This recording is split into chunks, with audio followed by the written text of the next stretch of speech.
বিয়ের অনুষ্ঠান করলে এখন কিছুটা পরিবর্তন হচ্ছে, যে বিয়ের অনুষ্ঠানের মধ্যে গেলে দেখবেন যে কি অবস্থা।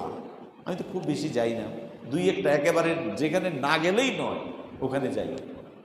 বিয়ের অনুষ্ঠানে গেলে মাঝে মধ্যে মনে হয় যে এটা মনে হয় অজু, মানে একবার নজর করলে অজু ছুটে যাবে, এইরকম একটা অবস্থা। নবীর অনুসরণ অনুকরণ নাই, তো আল্লাহ পাকের অনুসরণ অনুকরণ নাই, জাহেলের মতো চলে। এই জন্য নবীর অনুসরণ অনুকরণ যদি থাকে তাহলে ওখানে রহমত আর বরকত দিবেন কে? আল্লাহ। এই জন্য হাসান বসরি তিনি বলেছেন যে যদি নবীর অনুসরণ অনুকরণ করতে হয় তাহলে বলতে হবে যে এই আয়াতের অনুসরণ করতে হবে। এই আয়াতের মধ্যেই আছে কার ভালোবাসা? আল্লাহর ভালোবাসা।